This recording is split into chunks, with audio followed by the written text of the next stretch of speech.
What's up, gang? Thank you so much for joining me in this next episode of Travis Travels. In this episode, we're going to talk about the top 10 things I overlooked when buying a vintage camper van. Now, why I chose vintage was just because of my personality. I'm an old soul. I like and appreciate the older and more simple things. It's not fragile. It's got texture. There's just something about vintage that feels authentic. This is Baby. She's a 1994 GMC Rally STX. She was originally a fancy sports package version of a family van, just seats and a sexy suspension. She rocks the sought after 5.7 liter V8 and a whole laundry list of problems that we'll get to as the show progresses.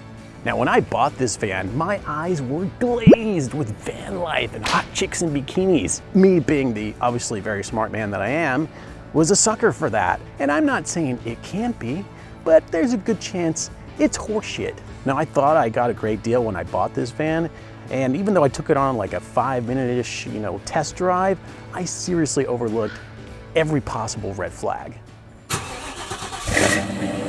Number 1, exhaust.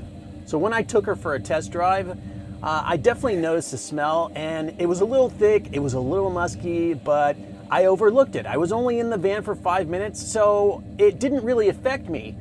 And, I'd heard other van lifers talking about how, oh yeah, these old vans, they always smell. So I just assumed that's what it was. I really didn't think there was any danger in it. Boy, was I wrong. So after buying her and taking her for a spin down the highway for about 20 minutes, I started to feel funny. I had this sort of tingling sensation in my forehead, but thought nothing of it. And just a few minutes later, I nearly passed out. So it was at this point that I realized it wasn't just a bad smell, but a very dangerous exhaust leak. And after pleading with the previous owner to take it back, he refused. And I had to drive this piece of shit back home exactly 2.5 hours away. No, baby, I wasn't talking about you. Those were just the other girls. You're my number one. My number one. That's Daddy's little girl. Daddy's little sweetie. So I bought a CO2 detector just in case things got bad on the way home, and it never even went off even once. So I'm pretty well convinced that these things don't actually work. After that, I purchased this commercial grade CO2 detector, and this thing works. This bad boy picks up the slightest hint of CO2 and will give you an accurate reading of what's in the air and alert you when it's reaching dangerous levels. Now, I knew nothing about ppms prior to all of what's considered dangerous. A local mechanic shop is between 35 and 50 ppm, which is considered safe, but over time can cause some pretty serious issues. My van was well over 250 on the inside and pushing 2,000 ppm on the outside. Baby was a death trap, and I nearly died a handful of times in this van because of it. I had taken it to 2 different mechanics to do what's called a white smoke process, where they basically shoot white smoke into the exhaust system and then wait for it to come out of the leaks. And both times they didn't find it. And I was kind of going crazy because I knew damn well there was a leak in here, obviously. However, it didn't always happen, and I'm pretty well convinced that Baby was possessed by like some voodoo demonic force that messed with me only every once in a while. It was weird. Needless to say, even 1 year later, I was still repairing her for one thing or the other. And I came across a video by Chris Fix on how to find and repair an exhaust leak. So with this method, I was able to find the leak in about 5 minutes. I had my Cadillac converter, muffler, and some piping replaced for about $500. So if you really want to buy a vintage anything, have it looked at by a certified mechanic, or have them take it to a shop of your choice. It's better safe than dead. Number 2, don't take their word for it. If you've had a certified mechanic look at this thing and you're still finding issues and they're telling you, oh, it's probably just an easy fix, they're probably full of shit. Now, I'm not saying everybody's a liar, but if it ain't working, there's a good chance that it's a much bigger deal than they're making it out to be. And you better start shedding numbers off that price tag or just walk away. I'd choose the latter. Number 3, sliding doors. Avoid them at all costs. Do not buy a vintage van with sliding doors. Don't do it. If you're gonna buy a vintage van, Buy barn doors. Don't get the sliding doors. These things break all the time and you can't get parts for them anymore. Now you could go to like a pick and pull, but the problem with that is a lot of these vans, they didn't have any value. And when they, reached their prime, they were crushed. They were literally crushed and melted away, and that was it. Don't get a sliding door. My van's sliding door broke about 6 months into van life full time in the Arizona desert. In fact, this wasn't the first time the door had broken. And to this day, I still haven't found the part to replace that door, and that was 8 months ago. So because my door was broken, I had to remove the passenger seat in my van to get in and out of my van comfortably. And it sucked, to be honest with you, because I had dreams of this special van life lady friend riding with me, no one in particular, but I was hopeful that I would find that someone, and that just got squashed. No, baby, no. You know I love you. You're my number one. Don't you remember Coyote Lake? Those starry nights, the beautiful sunsets. Remember what happened after? I do. Number 4, electrical. I seriously overlooked the severity of what I considered to be minor things, like blinkers, brake lights, headlights, radio, the horn, and even cruise control. So none of it worked. None of it worked. And if it did, it didn't work correctly. That slight oversight cost me well over $1,000 to get it fixed, and to this day, some of it still doesn't work. I've just given up. Number 5, rust. You want to look high and low for rust because it can be anywhere. Now, I feel like I got kind of lucky because she didn't really have that much rust to begin with. Really, all she had was surface rust, and I know that if I ignore it long enough, it'll probably get worse, but I still kind of lucked out on that. You know I like it dirty. Stop it. You're funny. Such a dirty bird.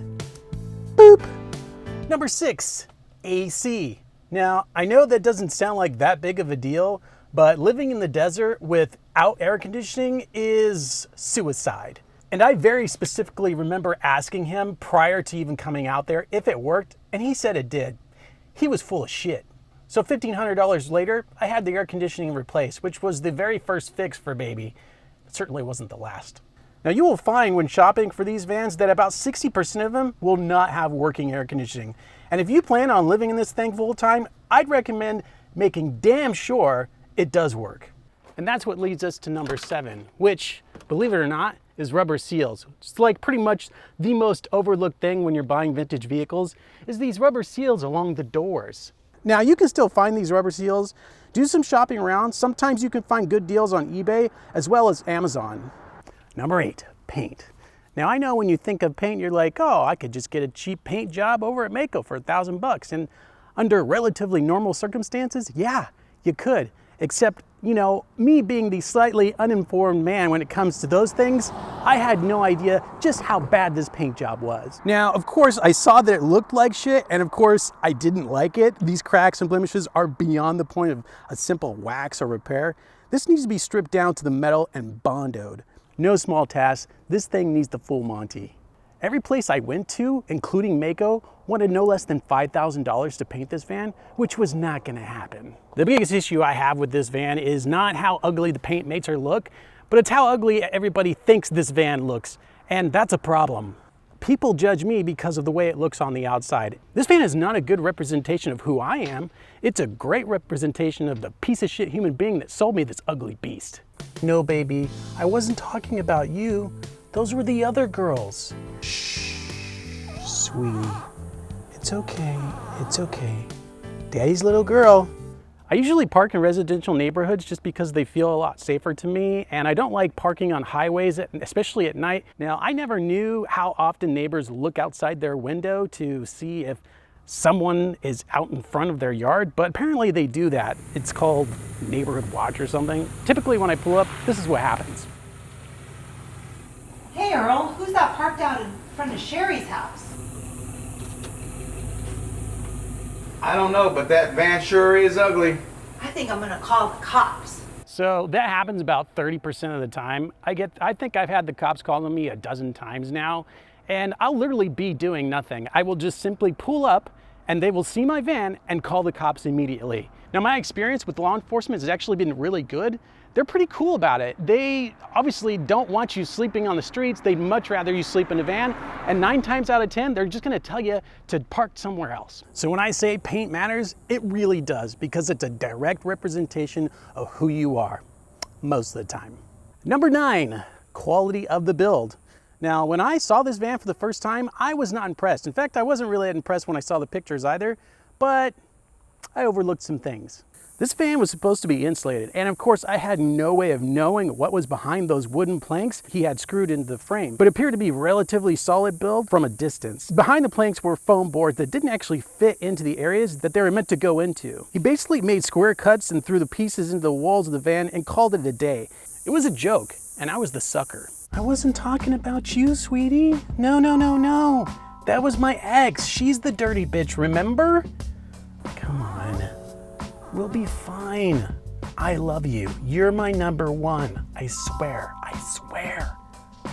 Maybe later we'll go for ice cream. I know how much you like it. Chocolate chip cookie dough. Yeah. So lesson learned, if you can get pictures of the build prior to making your purchase, there's a good chance you're gonna make a better decision than I did. And finally, number 10, which is quirks. All vintage vehicles have quirks. They're just these random occurrences or things that your vehicle does that no other vehicle does. When I bought Baby, she didn't have a rear view mirror. I had to buy it. I used like every kind of glue or epoxy known to mankind, and nothing has really kept it on permanently.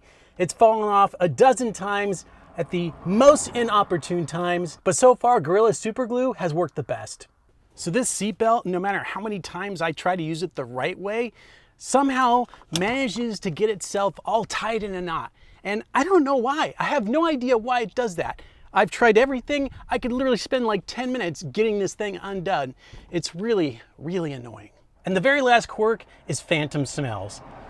I have these random moments where I'll be driving the van and there will be this burning smell coming from the dashboard. There's no smoke, there's no fire. I can never figure out where it comes from, and I've just given up. I don't even care anymore. So that concludes the top 10 things I overlooked when buying a vintage camper van. Thank you so much for watching. I really appreciate you all. Please hit that subscribe button, hit that like, and definitely leave a comment down below. This sunlight is brutal, man. It's not even hot yet. It's just that it's so hot. The exposure is so hot that it's overexposing me, but I'm in the shadows and I'm trying to not be in the shadows. Why am I in the shadows?